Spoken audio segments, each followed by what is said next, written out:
Welcome to Spoiler Piece Theater, the podcast that doesn't give a shit about spoilers. We just want to talk about the movies. My name is Megan Kearns. My pronouns are she, her. I write for Edge Media Network. I'm also a co-host of the Slashers podcast, a member of the Boston Online Film Critics Association, and a member of Gallica, the Society of LGBTQ Entertainment Critics. My name is Dave Riedel. I write for the Chicago Reader. My pronouns are he, him. I'm a member of the Boston Online Film Critics Association. My name is Evan Crean. I'm co-chair of the Boston Online Film Critics Association, co-author of your 80s Movie Guide to Better Living, and my pronouns are he, him. Yowza. Tonight, today, this afternoon, whenever you're listening to this, we are talking about movies, of course. Before we dive into this week's episode, I want to tell you about Patreon. Every week we put out bonus episodes. This week is no different.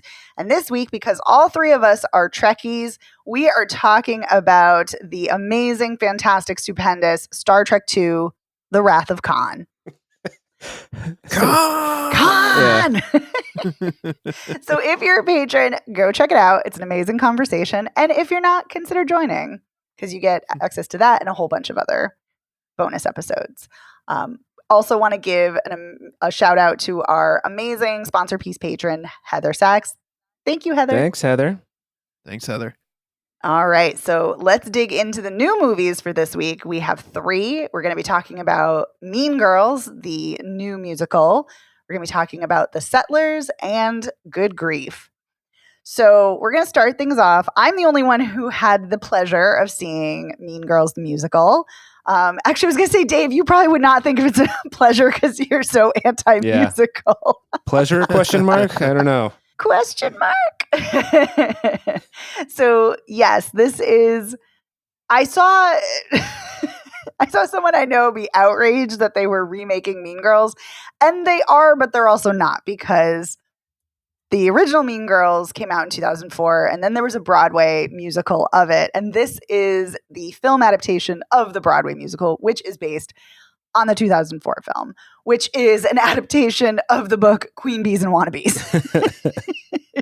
So it's an adaptation of an adaptation of an adaptation. Oh, man. Yeah. It's like Inception. It is, very much so. So Tina Fey wrote the original Mean Girls. She wrote the book for the Broadway show, and she wrote the screenplay for this, and she also co-stars in it. Oh, no kidding. Directed by... I didn't know that. Yeah. Yep. She is back reprising her role that she was in as the teacher in the original Mean Girls, too.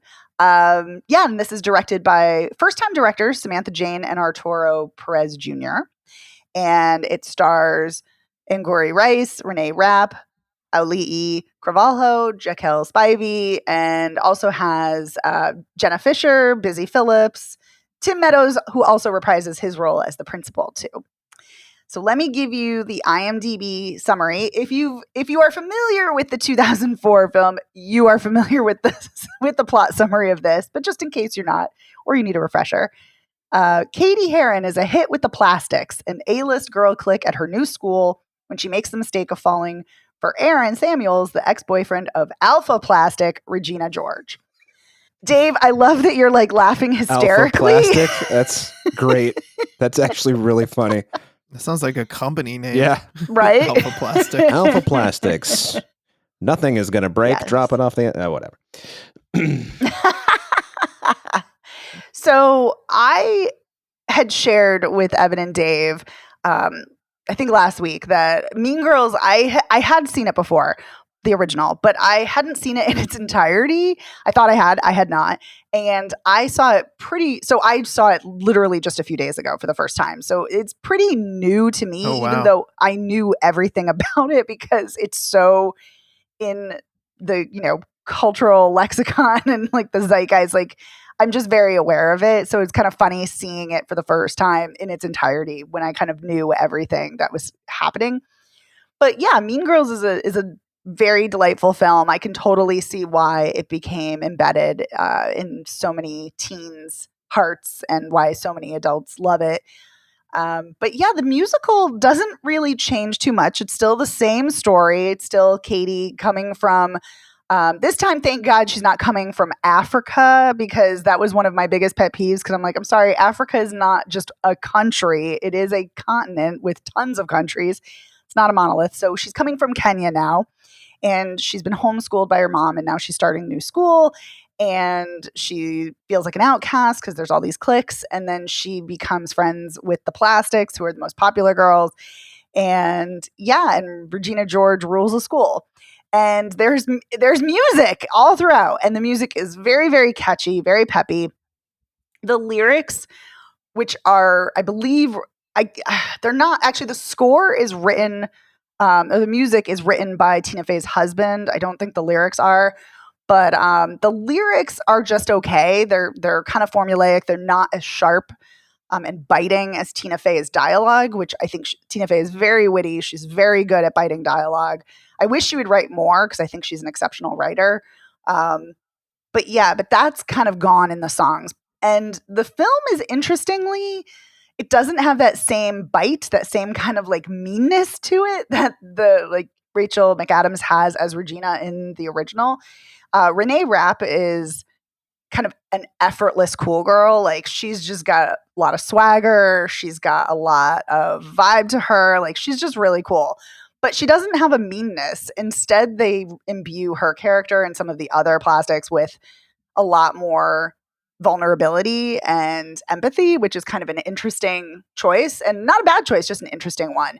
Mm-hmm. I like that some of the other things, like there's a lot of like homophobia in the first film and the original film, and then this updates that, where it's not there, or you see it kind of from Regina, but the character of Janice, who is called a lesbian, and that's supposed to be like terrible. Like in this one, Alihi Cravalho, who is a bisexual woman, she is playing an out queer character in this, which I love, and she is phenomenal. I love her. She's great in the queer rom-com Crush. Love her as the voice of Moana. She has an amazing voice, singing voice. And her and Jaquel Spivey, who play best friends, they are scene stealers. And every single time they're on screen, when I'm supposed to be watching like Katie or Regina George, I'm not watching them. I'm watching the two of them as kind of the outcast friends. And they're just a delight. They're so great. And one of my favorite songs is this song that Janice sings going throughout the halls, where she's basically telling everyone, fuck you. This is why I have the attitude I do, because my friends, like I've had friends that have betrayed me, and I'd rather just be alone and be by myself. And it's just like kind of a delightful song. And she's such an emotive and expressive singer that I really loved it. So yeah, this was really enjoyable. I love a musical. It was a fun time. If you've seen the original Mean Girls, I don't know if you need to see this, because it's essentially the same story, but I do like that it's updated for modern era, which I like tremendously. And I love the scene stealing performances that are in this. So yeah, it was an enjoyable, delightful time. I'll have to take your word for it. I know you're not going to watch it, Dave. Yeah. I like Mean Girls, so I would be open to seeing it. But yeah, I'd just like, I think that was kind of like my thing, was like, why would I watch a thing I've already seen? I mean, that's a really fair question. I would say, though, that so many films are remade now. I mean, like, if you feel that way about like all films, like, sure. But like, it is interesting to me, because I feel like not a lot of, I don't know. I don't know if there are a lot of teen girl movies that are remade, Mm-hmm. So, good point. Yeah, so I'm always glad to see more films. I mean, I kind of wish we got something original, but at the same time, it's a musical, so that is kind of the updated twist. The original-ishness of it. Now with less homophobia. Yeah, now with less homophobia, right. I mean, hey, listen, I'll take it. I mean, that's the problem with a lot of early 2000s movies, they're so fucking homophobic and racist, and like kind of like just casually so, which is, and like really fat shaming. Unfortunately, this one kind of is too. I guess in this you can make the argument, though, that it's more about societal pressure rather than endorsing fat phobia. But okay. But I will say I do like that it's updated with a lot of the problematic elements swept away. But yeah.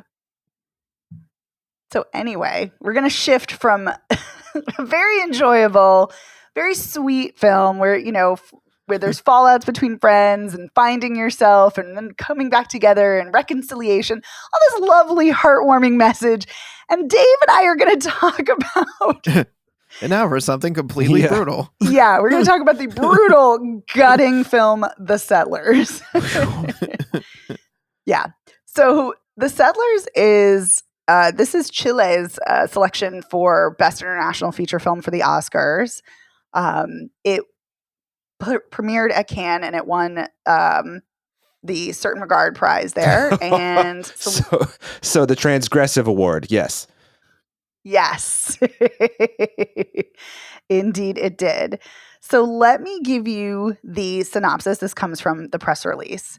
At the turn of the 20th century, 3 horsemen embark on an expedition across the Tierra del Fuego archipelago at the behest of a wealthy landowner tasked with securing his vast state-appointed property.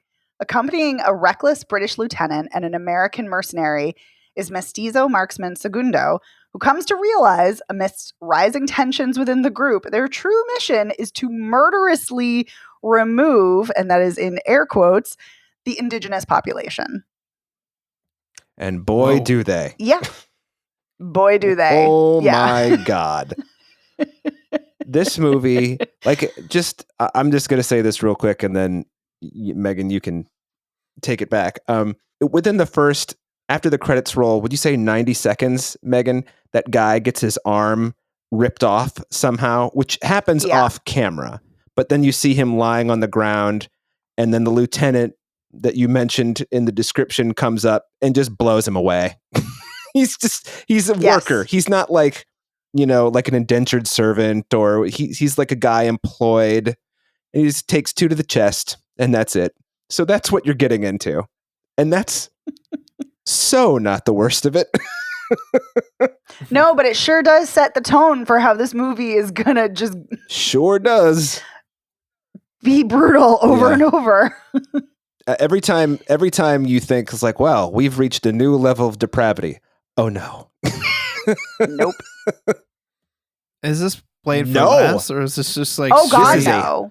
I was like, you're laughing talking about this. No, I'm laughing because it's because either laugh or cry. It's okay. I mean, really outrageous brutal. Isn't the right word, but I mean, it's so over the top. It's not over the top. No, it's very realistic. It's very realistic. Even shot in Academy ratio, which don't get me started on that fucking shit. But I can't stand that choice that is everywhere now. Shooting movies in Academy ratio, 1:3 to 1 as opposed to widescreen or whatever. Okay. Basically, kind of like a box. And yeah, he was doing that to evoke Westerns. But that was the choice. Yes. But if you're doing that to evoke Westerns, then make a traditional Western that would have had that aspect ratio and not a revisionist Western that is so far removed from the heyday of Westerns, but that's fine. Wait a minute, though. I actually don't agree with that because revisionist Westerns, I mean, if you look at the history of revisionist Westerns, they've been going since the start of Westerns. Well, yes. There've always been a lot of them. You have a point so there. I would just say. But they only make revisionist Westerns now, I guess is my point. That is an excellent point. You are absolutely right. Absolutely But right. anyway, the reason I'm laughing is just because it's just, I cannot believe that this is, well, first of all, I believe that if these events didn't happen themselves, lots of events just like them did. Because this... Oh, this really happened. Oh, this particular story? No, I know... This is an actual genocide. Yes, no, I know this is an actual genocide, and people that they were hunting were wiped out, and there's like one person or maybe 2 in the world now who speak this particular language. Mm-hmm. But I didn't know that it was keeping with the tradition of not watching trailers or reading press notes before.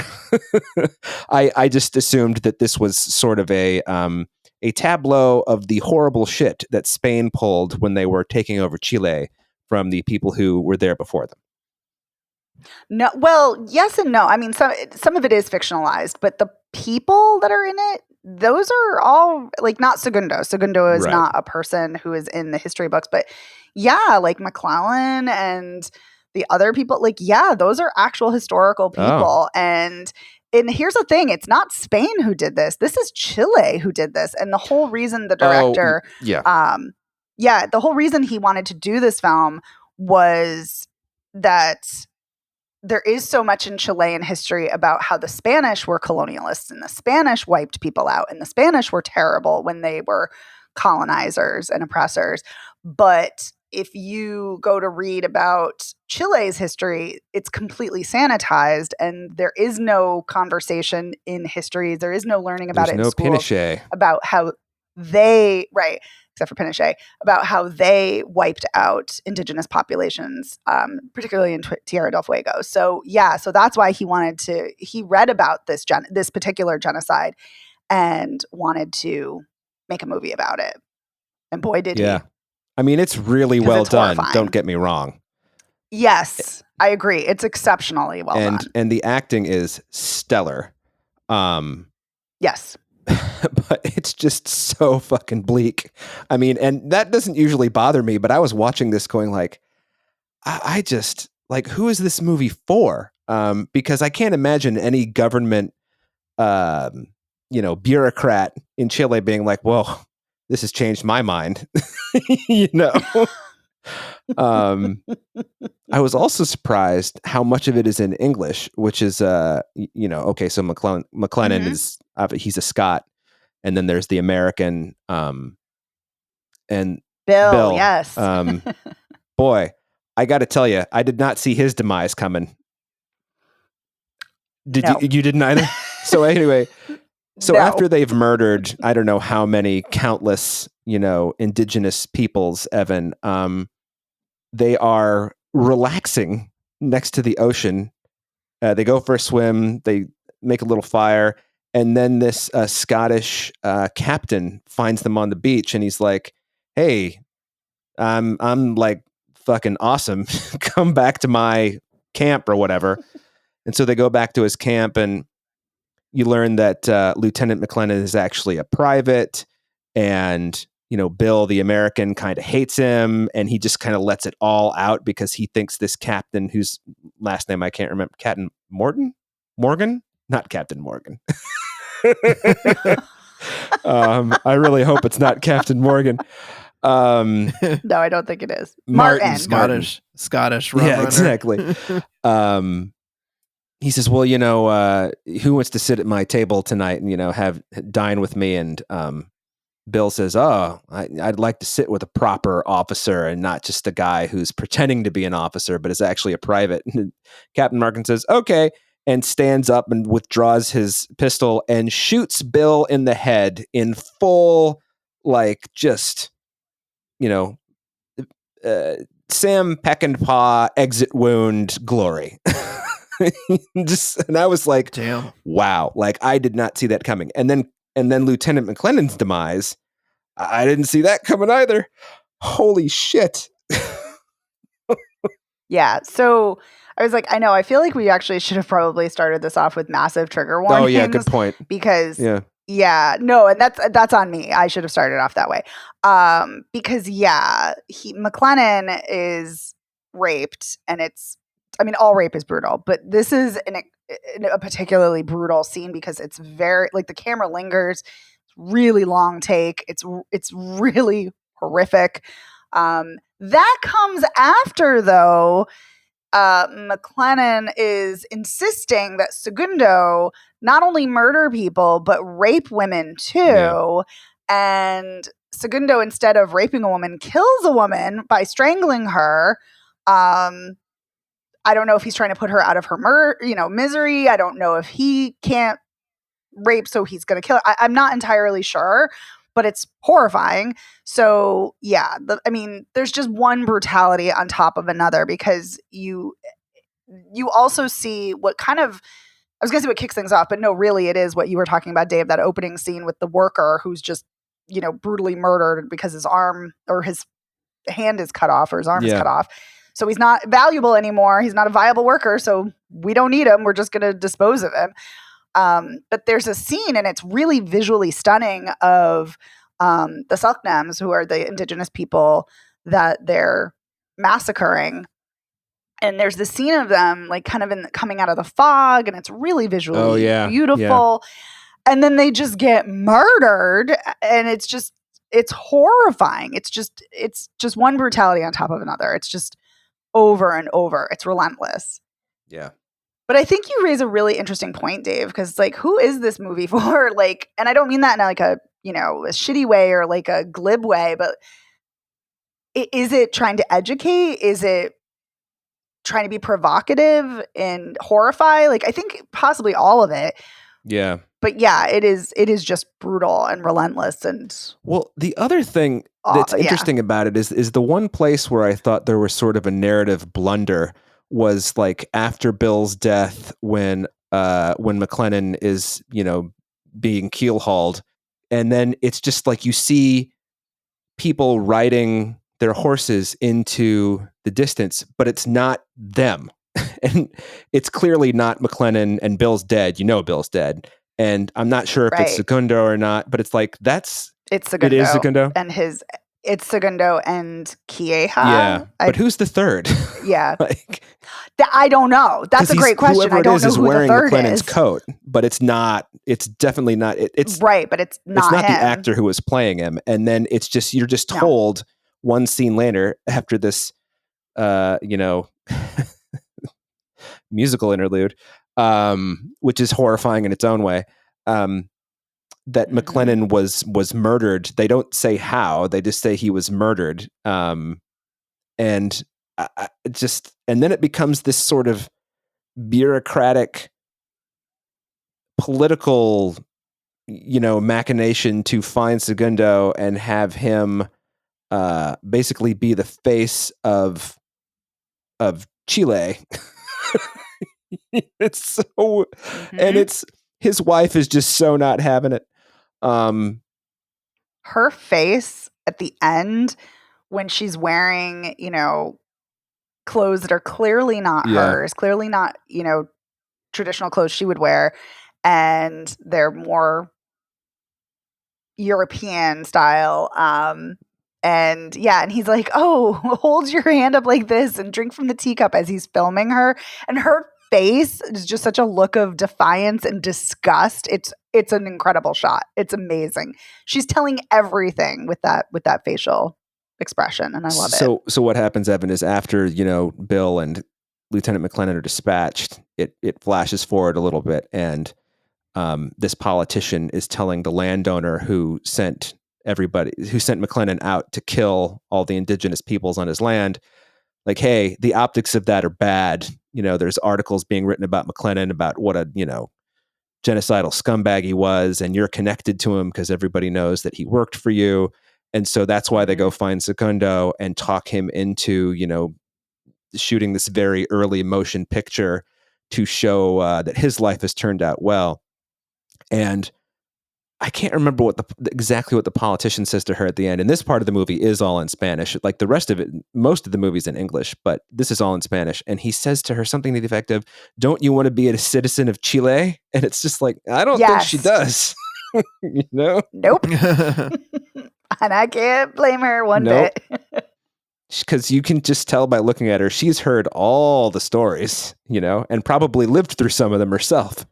So, well, she tells Segundo that she's been raped. She's been beaten and raped by the guy who rapes McLennan, the guy who's the British, Captain or Martin. I don't know if he's British or Scottish. Yeah, Martin, because he gets on McLennan's ass for saying he's in the British Army and not disclosing that he's Scottish, maybe because he's Scottish too. I don't know. But anyway, but she discloses that she's been abused. And so, so you're absolutely right. So not only has she heard those stories, but she has lived through it. And then Segundo tells the government bureaucrat this horrific story about how they poisoned the meat for the Selknams.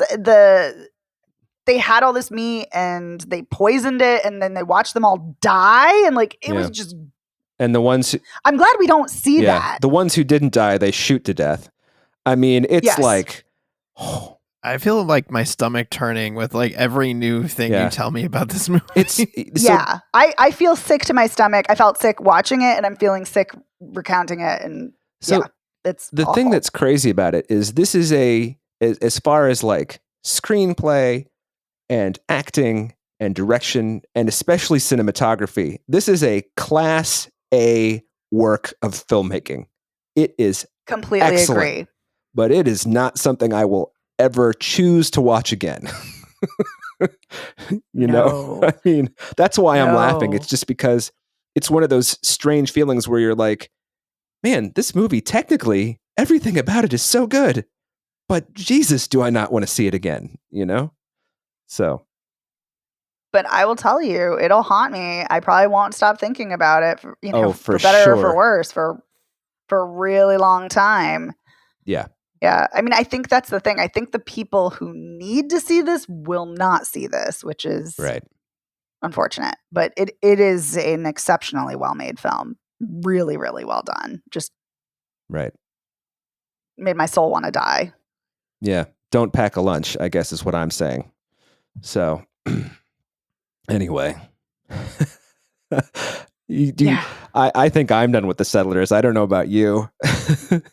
Oh, yeah. I need like a hug. I need a blanket. Cup of tea, perhaps. With a little bit of honey. Yeah, for sure. Yes, I know. It's not funny, but like I know why you're laughing. Like it's because funny I can't. Because I go ahead. I'm sorry. No, I was gonna say I know. Like I know why. It's almost like nervous laughter, but kind of like it's just you can't believe what you saw. That's exactly what like, it is. I cannot believe I just saw this. You know, and not in a cannibal Holocaust kind of way. This is even more horrifying if you really think about it. Yes, because it's so realistic and and this actually happened. Like that's what's horrifying. Yeah. I mean, And but you said it early on, like even if it didn't actually happen in this specific instance, it happened elsewhere. So which is just horrifying. And anyway, let's move on. Yes. Yeah, I didn't say the director's name earlier, but it's Felipe Galvez Haberle, and he made a fantastic film. But I will have nightmares for a long time. One thing I will add, and Evan, I know you're not going to see it, but you would appreciate this. 2 minutes of opening credits, 90 minutes of film, 7 minutes of closing credits. This movie is tight. This movie moves. There is. Well, it's exceptionally well paced. There's no wasted screen time in this movie. No, and you know what's funny? Something I forgot to say, and then we'll move on to our last film. When it goes forward in time and kind of switches gears from being like kind of a more traditional Western or revisionist Western, and then switches to the bureaucracy of it. I feel like in lesser hands that would not have worked. It would have like just ground the entire film to a halt. It would have like stymied everything that's momentum. But I feel like that is so horrifying in and of itself in a completely different way, but still very much connected way that it was just. It's in a way that I haven't seen a lot of movies do, and I think it's a masterful choice. I'm going to say one thing about it too. It's the way that Menendez and his family are completely unrepentant about what they did, but also how the bureaucrat, who you think originally is there to like be like, we're going to take you to justice. Nope, he's just there to like make sure the story doesn't get out in the way that the government can't control. It's just as it's just as insidious and evil in a completely different way, but still, yes, you nailed it. Anyway, we could just keep going on and on, but you are so right. All right, let's talk about Good Grief, which is Dan Levy's directorial debut. Woohoo! It's not a Charlie Brown movie for anyone wondering. I don't know if anyone was, but you're right. It is not. It is a dramedy by Dan Levy, who wrote, directed it. Like I said, it's his directorial debut. He stars in it, as does Himesh Patel and Ruth Negga, and Luke Evans in a supporting role. And let me give you the synopsis from the press release. Mark was content living in the shadow of his larger-than-life husband, Oliver. But when Oliver unexpectedly dies, Mark's world shatters, sending him and his two best friends on a transformative journey that forces them to face the problems they've each been evading. All right. Well, I have done a lot of talking. Dave, you have too. Evan, we have not got to hear from you. So Let's hear your thoughts about this queer drama about grief and love. It starts off in London and then goes to Paris for a romp with best friends. Yes, it does. I love Dan Levy. I really liked Schitt's Creek. I think it was a very funny show. I thought he was great in it. I also really, really liked him in Happiest Season in his supporting role. I thought he really was a standout there. So I like him as an actor, performer, writer. And I was really excited to see this movie because I was like, okay, he's making his directorial debut. Really interested to see what he has to say. I wish I liked this more.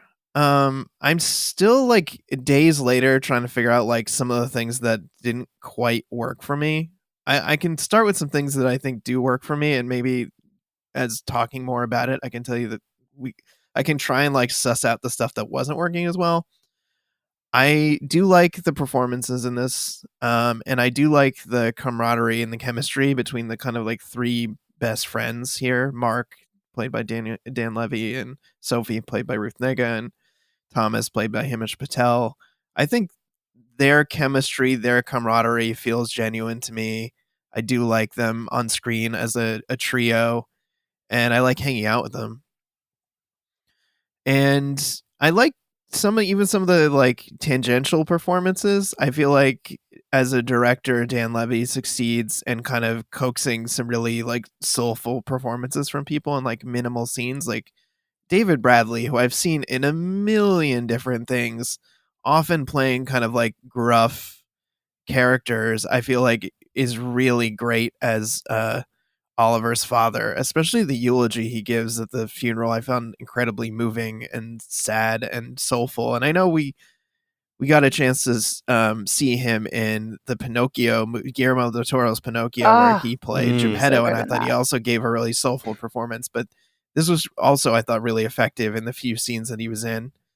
And I forget how to pronounce her name. Celia, is it Imrie?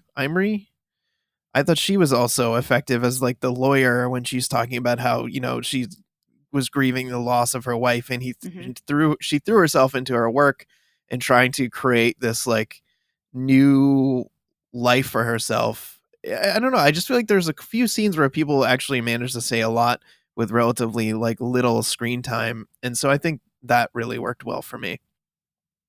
And I like Theo, the love interest in this. I like that it's not quite, you know, okay, Mark and Thomas have been friends forever. They dated, 15 years ago, and now maybe this is like their second shot. It's like, no, they're friends. They've got friend energy. That's not changing. So I like that he meets Theo, who's French, and then he meets him in England and then spends time with him when they go to Paris, and they kind of develop a romance together. So I think those are the things in the movie I liked. But I'm still like, what didn't work for me is still kind of like a little bit foggy in my head. I just feel like I liked it, but I didn't love it. I wished I liked it more. And I guess I felt I was like more emotionally invested in the characters and the story. That's where I come down. All right. Dave, what about you? Well, I can tell you exactly why I didn't like this. And I didn't like it. Oh. It's because it's muddled. The screenplay is muddled, and everybody kind of, and I don't, when I say they're talking over each other, I don't mean they actually, their dialogue doesn't overlap, but it's like none of the characters listen to each other, which I think is sort of the point.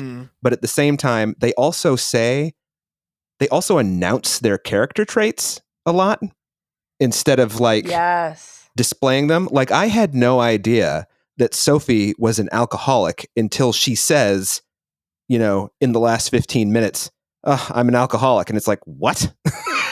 I mean, I know you disappeared and and what's his face had to go pick you up at the police station because you were found sleeping on a park bench. But I thought that's because the way that it's written, I thought it's because she left with that guy and decided he was an asshole and then split and didn't know how to get back home. Me too. Not because she was so blotto that she didn't know where she was. It's just, there is some really wretched writing in this.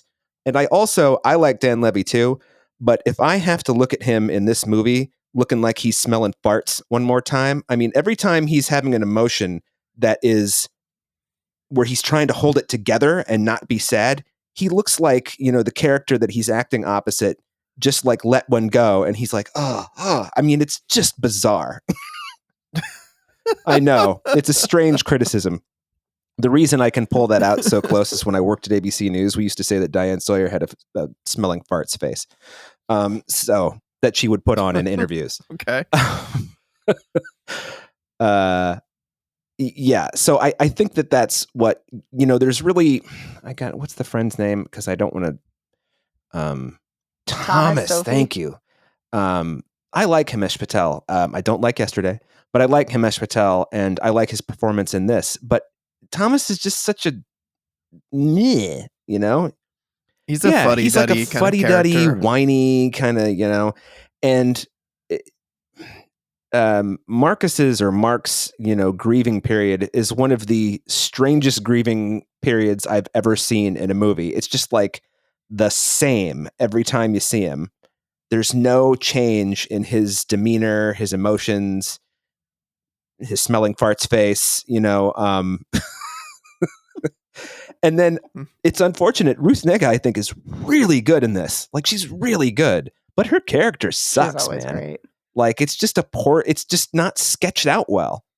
And I think, yeah, I think maybe you're hitting on something that bothered me. I think a lot of the characters felt too thinly drawn for me to have spent this much time with them, to feel like I walked away from it and I was like, I don't really feel like I know any of these people so much better than I did at the start. yeah, of this movie. they spend all that time in the Ferris wheel, and you learn that Thomas is afraid of heights because he says, I don't like heights. And it's like, why can't you just like act nervous and like look over the edge? And, why are you announcing to us, that you don't like, let us figure it out based on your body language. Like, what the fuck is this? Anyway, I'm starting to get mad. Yikes. It is interesting what you're saying, though, about how they announce things, but then how with Sophie, you don't know that you and I both did not realize she was an alcoholic until like the very end. So it's funny how we don't get, again, I think it speaks to how you don't get clues in the way maybe you should. Yeah. Like, there seem to be clues in the dialogue. Like, I think that's what they think, but not necessarily clues in behavior, like what we're actually seeing in their actions. Well, and there's also this scene, it's a flashback, I think, when Mark is thinking about a conversation he had with Luke Evans about Mark does the illustrations. Luke Evans writes YA novels, right? Isn't that what it is? Yes, he does. And Marcus does the illustrations for them. And Marcus used to be a painter, and he doesn't do that anymore. And they just spend, a third of that conversation saying, it's like, well, you used to paint so much, and now all you do is the illustrations for my books. And it's like, why are you spelling everything out for me? Oh my God. Yeah, there's a lot of exposition. A lot of exposition. Yeah. Mm-hmm. Any spray. Well, I actually enjoyed this. Oh, well, okay. You're allowed. I mean, Thank you for allowing me. But yeah, I mean, I don't disagree with you though, with both of you. I especially don't disagree about the thinly drawn characters, which is so weird to me, considering how exceptional Schitt's Creek is. And like, Mm-hmm. I was thinking about this because you can make the argument, because Dan Levy said in the press notes that he was very nervous about doing a screenplay. He found it really daunting. And he said that he talked to friends of his who wrote film screenplays, and they were like, well, I can't believe you write, episode after episode after episode of a TV show. But I think that might be the thing, is that he might be used to a TV show where you have all this space, you have all this time to let a character slowly unfold. And in a film, you don't. You have to be much more succinct. And I think him trying to compact that, it elicits a lot of exposition dumps, which is unfortunate. Because I think if you removed those exposition dumps, and if you had the actors who are all exceptional actors, Himesh Patel is fantastic in Station 11, Ruth Negga. I bow down to Ruth Negga. She's always amazing. She's exceptional in passing, but really in everything. And she's so charming, so magnetic. Love her. She's luminous. Love her. Adore her. Can't say enough good things about her.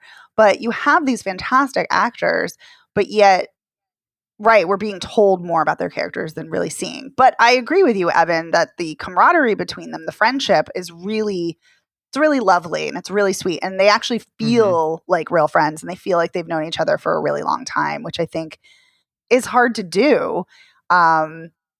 Hard to convey that on screen when you haven't known these people, your whole life. Right.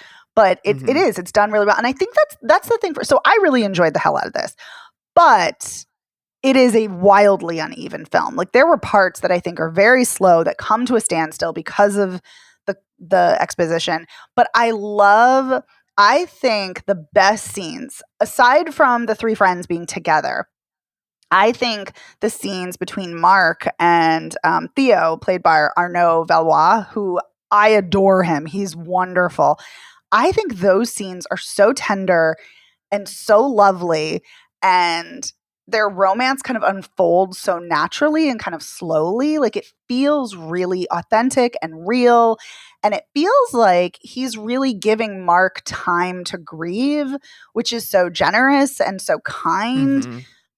Their interactions and their romance, I'm like, part of me wanted two separate films. Like I wanted a film with just the friends, but then I also wanted just the romance. Like, so yeah, I think my issue with the film is that it's a bit disjointed. It's a bit uneven, but for me, I liked the characters and the actors enough that I was invested to see where it went and to spend time with them. And plus this is not a rom-com by any means, but it's got kind of a rom-com vibe. I love the scenery. I love that they actually filmed on location in London and in Paris. I love the costumes. It's just kind of a visual treat, and I loved that element of it too. There's kind of a cozy factor. And I do love, it's interesting, Dave, what you're talking about how Mark is kind of an even keel throughout the whole film about his grief. And that's true. And I think I kind of wonder, like, is that the point? Because Dan Levy was talking about how he was inspired to write this because his grandmother died, his dog died. So he was thinking about grief. And, I'm thinking like grief doesn't always hit you the way you think it does, or it kind of comes at weird times or weird waves. And I'm like, is that the point, that Mark is kind of like numb to all of this and it's throwing him? Like, is that what we're supposed to take away from this? I don't know. But he's certainly avoidant. Yeah, I mean, that's and true. that is, Yes. Discussions that he has in the movie. It's like, I just throw myself into something else. My mom died. I threw myself into this relationship and that's feeling true. like I abandoned my mom. And it's just like, I don't take any time to really like grieve. I just like avoid that shit. And maybe that's not working for me. Yeah.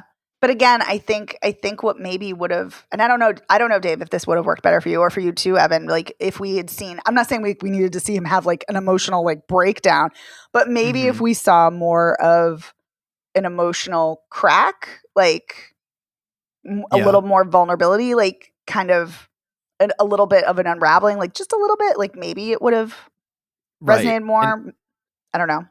And not just him being in the store trying to return that item and saying, if you don't let me return this, I'm going to unravel in the store. Yeah. I was actually thinking about that scene when Megan, when you started talking about his even keeledness. Yeah. It is also kind of a weird, I wonder if this feels too thrown into, and some films you can do this. Some films you can pack a lot of plot in, you can pack a lot of things in. This film, I feel like almost needs to have more things taken out. But the fact that like he finds out that Oliver, who is like, the gregarious life of every party, is, you find out they had an open relationship, but not like Mark didn't want it, but Oliver did. But it was kind of like a, don't let me know if it happens, only out of town. What? Don't ask, don't tell. Yeah. I try not to, it's funny. I thought about it and I was like, I don't want to reference that bullshit, but yeah, but you're 100% right. But yeah. And I'm like, and then we meet, his other, boyfriend, and who's staying there, staying at the pied à terre. And I'm just like, I don't know. Do we need all this plot? Yeah, grief might be enough. I don't know. I kind of liked, right? Yeah. I kind of liked watching him sit in the discomfort of that guy needing to stay there for the night, and them kind of like reluctantly including him in dinner and activities. And even when he has that kind of like conversation with him and the guy goes to hug him and he was like, a hug is going to be a little much. Let's leave it with the handshake. I actually really liked those scenes. But yeah, I don't know. I mean, for me, it was kind of a gut punch. Like when he opened the note and it was like, and he hadn't revealed yet that they had an open relationship. I thought he just opened the note and found out that they were supposed to have an open, like, right. I thought that was a real gut punch. And then later when he was like, yeah, I agreed to this. And I was like, okay, that's slightly different from how it's been portrayed in terms of like his level of anger and like betrayal. Not to say that there isn't a betrayal, because it definitely is. If he's used to have boundaries and he's breaking rules, and then like that's cheating. But it's just weirdly portrayed in the first part by comparison to like what the actual situation was.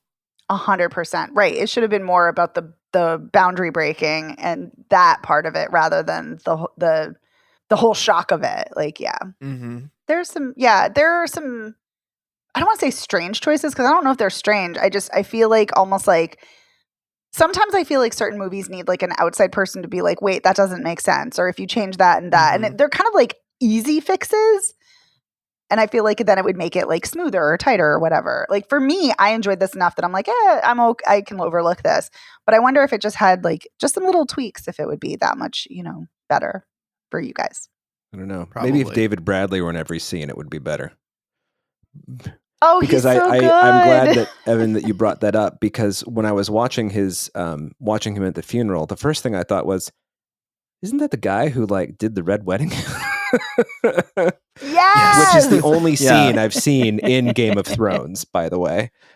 Well, if you're gonna only watch one scene in Game of Thrones, that's a doozy. Yeah, that guy's fucking maniacal in Game of Thrones. He's a sick fuck. So he gives such a great. It's one of those things too. It's like, it's actually a really well written moment, because the way he gives that eulogy, I can't believe I said that was well written. The way he gives that eulogy, it's kind of like, he didn't write it, but he thought about it enough to be able to bring it full circle to the Snapdragons.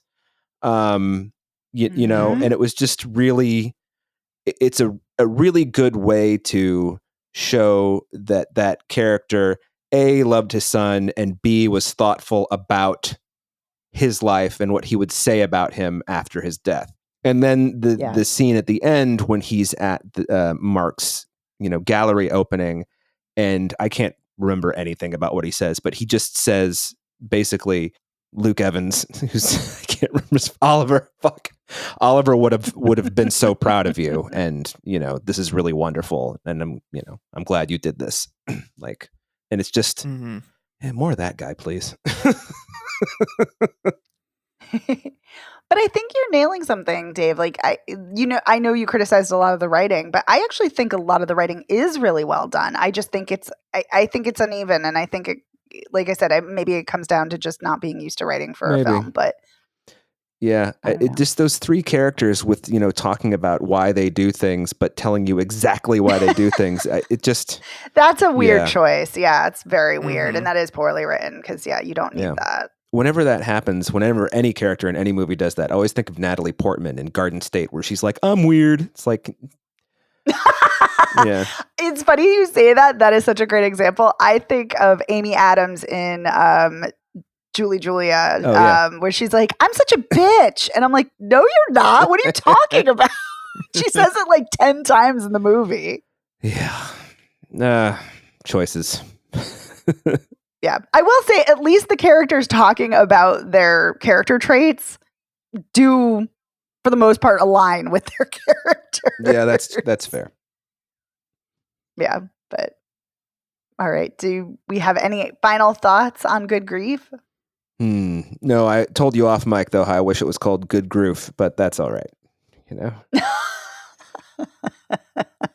You did indeed. That Evan, do you have any final thoughts? Is it weird that I kind of understood why he was such a dick to the performance artist? Oh no. That was amazing. Because I do sometimes find frustration in like pretentious art things, and I'm like, come on, let's just be real here. Like, you're just being whimsical and silly, and like there's not something more serious behind this. Yeah, that was a good moment. I like that. I also loved that. Yeah, Emma Corrin had a cameo. Caitlin Mhm. Dever also She had a did. cameo as It's true. Victoria Valentine, the actress who plays her. Mm-hmm. Yeah, they were both scene stealers. All right. Well, I wish you guys had enjoyed it as much as I did, but what Next, do you I mean, do? I enjoyed Wrath of So- Khan as much as you did. Yeah. That's true. Yeah. You do, and you did. I mean, All I right. think I look forward to the next Dan Levy movie. Like, maybe he'll learn some lessons, and I think maybe the next one will be slightly better. That's Yeah. kind of how I felt after watching it. Like, yeah, I think maybe the next Or one he will could be go better. the Edward Burns way, and they all get worse. So, you know. Oh, that's so no. sad. Yeah, I don't want to compare people's talent, but I'd like to I think know. that Dan Levy is more That was talented. a low blow. Oh, shots fired on it, Burns. All right, well, let's do a recap on our 3 movies. So, Mean Girls is out in theaters now. And yeah, I would say see it. I don't know if you've already seen the original. I don't know if you need to run out and see it, but if you've never seen the Mean Girls movies, go see it. And if you're a big fan of the original, this is enjoyable too. So yes, I would recommend it. The Settlers, Dave. I mean, you heard me talk about it. I don't know. I mean, if you want to see good filmmaking, sure. If you know, Yes. I never say things like, "Oh, this movie depressed me," and this movie did not depress me. But I kind of feel a little bit more empathy for people who say that now, having seen The Settlers. So that's my big explanation for whether or not you should see it. So take from that what you will. Yeah, I will say, so The Settlers, I forgot to say, is in theaters now. I should say it's only playing in New York and LA, and then it's going to expand to other cities. So keep an eye out if you are not in New York or LA. I agree with you. And I do say when films depress me, and I shouldn't say depressed, but they make me sad, like really, really, really sad. That's more accurate. And yeah, this did. Your mileage may vary because it's incredibly triggering material, but it is exceptionally well made. So yeah, if you want to see an exceptionally well made film, go see it. And Good Grief is in theaters as well as streaming on Netflix. I would say see it, but what would you I'd two say say? pay the $12 for it. Don't watch it on Netflix. I'm kidding. Don't see it. I feel like I'm a meh on it. I'm not quite so far as to say like don't see it, but I'm also not gonna like enthusiastically endorse it either. I'm just gonna like, there are worse ways you can spend your time than watching this movie, but there's also better ways you can spend your time than watching this movie. Shrug. That's fair. All right. Well, you can check out Spoiler Piece anywhere you get podcasts. We are all over the place. We're at spoilerpiece.com.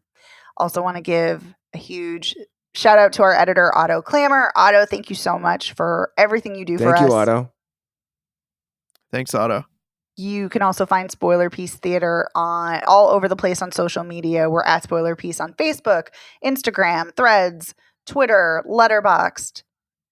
I feel like I'm forgetting somewhere, but we're all over the place. So come find us, follow us, come say hello. We love to hear from you. We love to hear your thoughts. Let us know what you think of these movies. And if you want more ways to get in touch with us, you can email us, spoilerpiece@gmail.com, or you can give us a call at 862-21-PEACE. You can leave us a voicemail message. You can text us. Let us know. Did you also find Good Grief meh? Or did you enjoy it too? Or, what did you think of Mean Girls? Did you sing along, or are you anti-musical like Dave? Yeah. I was actually going to kick it to the Patreon and say, if you watch Wrath of Khan, give us your best Khan. Leave us a voicemail with your best Khan. I also would say give us your best. You keep missing the target. That is such a great underrated line. You keep missing the target. I love it. Mm-hmm. Speaking of taunting, he's taunting Khan. Anyway, if you want to hear more about this conversation over on our Patreon, go check it out. We put out bonus episodes every week for $5 a month. You get access to those weekly episodes as well as our entire back catalog of hundreds of bonus episodes. You also get to vote in monthly polls. And like we've said, this week we talk about Star Trek II, The Wrath of Khan, and we are 3 Trekkies. We have a great, and I don't care if you guys hate that term, I'm using it because all 3 of us we love Star Trek and we love this film and we talk about it. And we get into nitty gritty stuff and it is a blast. And let's see what else. Oh, if you like the show, please consider rating and reviewing us. It helps us get the word out about the show. You can go to ratethispodcast.com/spoilerpiece. We'll take you to your preferred platform of choice. Or you can just go directly to Apple Podcasts, which helps us out tremendously. You can also rate us on Spotify. All of those things are wildly helpful. Thank you, thank you. And thank you to those of you who have reviewed us already. And if you want to show more Spoiler Piece love, if you cannot get enough of us, go to our website and check out our merch link. It will take you to our TeePublic store. We have sweatshirts and t-shirts and pillows and notebooks and mugs and stickers and magnets and all kinds of fun stuff. And it is great. Mm-hmm. It is lovely. And you can show off how much you love movies and love the show. And I think that's everything. Yep, nailed it. Yay, woohoo! Gold star for me. So I'm Megan Kearns. I write for Edge Media Network. I am also co-host of the Slashers podcast. I am a member of the Boston Online Film Critics Association and a member of Gallica. You can follow me on Twitter and Blue Sky at Opinion S World or on Instagram and Letterboxd at The Opinion S. My name is Dave Riedel. I write for the Chicago Reader. I'm a member of the Boston Online Film Critics Association. And if you want to follow me on the social medias, I am Dave Sees Movies on Twitter, Instagram, Letterboxd, Threads, and Blue Sky. And I think that's all of them.